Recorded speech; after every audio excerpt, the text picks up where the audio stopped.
Hey guys, it's Queenie. I had a few of you guys ask to let you know how some of the products that I got from Simon Says Stamps, how they work for me. And so I thought I would go ahead and do a little demonstration type of thing here. I had some questions about the alphabet soup die. Now you'll see that this die is really small. You'll also notice that it is all one piece.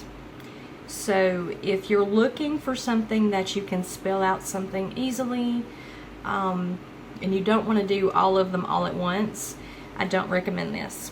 But it cuts really, really well, and I hope that you can see the size of these. They are really small. I don't know the exact dimensions of them, but I thought that they would really work out well to do like little cards and stuff. So I thought I would kind of demonstrate a little bit so you can get an idea of how they look on a project. So I'm just going to spell out Noel. Now keep in mind also, because you have a solid piece, you'll have to do, like, say if you want to do Merry Christmas, you're going to need a lot of the same letters. So you're going to have to die cut this a few times to get what you need. But for a card, this is a 4x6 piece of cardstock. And so for a card, the size is perfect. It's not too big, it's not too small, it doesn't stand out. So you can use it for a lot of different things because it's a really plain text. So if you're looking for something like that, I do recommend this. It is by, who are you by? Memory Box. So this is on Simon Says Stamps. I keep saying that wrong. This was $9.99 on that site. So I think it's a good deal. I do think that it is worth the $10, especially if you're a card maker in small projects. The size works really well. As an added bonus, you actually have the piece that you die cut, and you can use that for a stencil if you want to. Now also I got this free adorable die. It's a little Christmas tree. It's a snowy tree landscape. Now I don't know, I'll need to look at the price on this one. I'm not sure because it was free. But I went ahead and used because I had some of you guys ask me about this as well. I went ahead and used this glue stick to attach it to this cardstock. And this is the die. It is, you can't really see it because it's really faint, but it is embossed with the little tree striations on there. I need to adjust my die cutter because it's not coming through very well. But I glued this about 5 minutes ago. So I'm going to try to rip this off now. Now that you see the die, I want to test the glue stick and see how well it stays put. Excuse me. Now keep in mind, I just did a really light, fast coat on this, okay? And this was, like I said, about 5 minutes ago. Now, in my opinion, if you get pieces of the paper that stay on here, then I find that to be a good sign. If it was to just come off really clear like this right here, I didn't put any glue right here. But if this had glue on it and it pulled up that quickly and there's no residue, I wouldn't even bother using this again. I'd just throw it in the trash, to be honest with you. But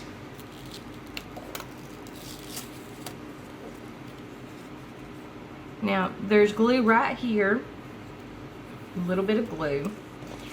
So in my opinion, this is probably, if I was to do a better coat, and I'll do another one here in a minute,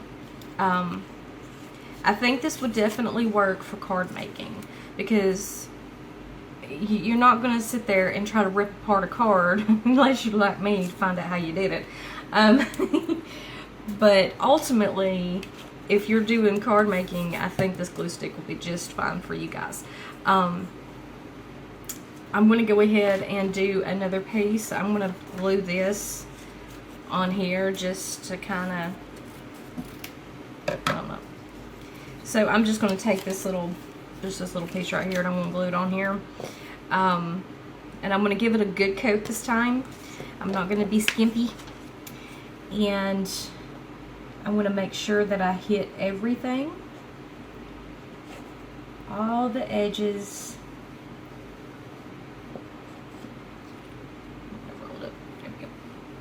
I do like the triangle shape of this because it will not roll away on you, which is awesome. Now, if you can see, I put a lot of glue on there.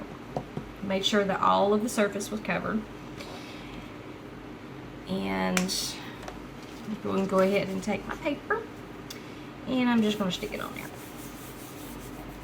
Now I'm going to let this sit while I'll do my next demonstration. So I'm just going to let that sit and dry. Now I also went ahead and got some of these awesome Ranger paint daubers. I love these things. I will say that this one was open when I got it, and it's about down to here. So I'm going to test the paint out. If the paint itself isn't good, I will be returning this. But we'll see on here whether it's actually, you know, viable. If it's a viable paint, I'm not going to worry with it. It's fine. Ultimately, this stuff was free. I am not going to complain. So I'm going to take my paint dauber. Now, this is just a painted canvas that I had just from a previous mess up, basically, that I did. But I wanted to get a darker surface to paint on so you guys can see how well it covers. Okay. Now, because this is metallic, I am going to go ahead and take a minute and shake it up. Shake it, shake it, shake it, shake it, shake it, shake it. Sorry. Now, because this is new, I'm going to go ahead and go off and get the paint started. And I'm going to do just a little bit of a pinch. Now, because this is a dauber, you take it and you can do it this way, obviously. This will cover your project better. Or if you're painting a large surface, let's say if you're altering something, you can take it and actually paint with it. Obviously, it's not going to give you the best coverage. But if you're altering, and if you would like, if you want to do, say, like an antique look or a grungy look, you can take it and bring it back. You still get a little bit of the sheen. I don't know if the camera's going to pick that up. But I'm going to leave this to dry. Now, right now, it looks like a bumpy little mess. But I'm going to leave it to dry and move on to a different color. I'm going to use the gold. I haven't used any of this gold yet. So I'm kind of curious myself on what it's going to look like. I'm not a big fan of gold, I have to say. But in some instances... Now, you see how well this is covering? And the difference between the coverage of this and the coverage of this. This paint, I'm sorry to say, is not good. It's not. It should give you a solid coverage. Now, obviously, it's a different color, but you'll see as I try different colors. You're going to get a better coverage than this. So again, I'm not going to complain about it. It's fine. It was free. I'm not going to make a big deal out of it. Now, I already had this black one. Obviously, it's well used. So I'm going to show you the black. Black, I use a lot. And you see with black, because it is black, it will completely cover even with just that little squiggle right there. So I love the black. Love it, love it, love it. So this is the white. I love the white as well. You know, a lot of people have a problem with white paint, finding good coverage. I will say that most projects that I have done with this particular paint, I do have to do 2 coats, but because it's white, that's pretty much standard. But you see the coverage that I got with just that little bit. So it's definitely easy to use when you're doing projects. Now this is another one that I had already. It's kind of almost the same color. So I'm going to go ahead and get some cardstock. And I found some. There we go. I am going to put some cardstock down and show you on that. That way you can see how it reacts to cardstock. Now this is paint.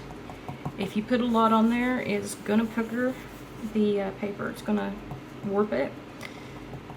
But you see the color. I know it's dark and dreary outside, so I'm really hoping that this is going to be coming through well. So there you go, guys. There is my demonstration of the daubers, paint daubers from Ranger. I love these things. If you are not a painter and you just use these type of paints to do altered projects and stuff like that, these are perfect because they're really easy to use. The coverage I find is really good. So there you go. These things are about, I can't remember, I want to say they're around $4 each. I know that sounds like a lot and it looks like a little, but I've had this particular paint and it's about down to about right there. I've had this for quite a while and I have definitely used it a lot, so I do think that they're worth the price. So I think that I've given this one enough to dry. Now I'm going to take it and I'm going to roll it. Now if this wasn't going to stick really good, it would have popped off. So there's that. Now I'm going to go ahead and I'm just going to rip and see how.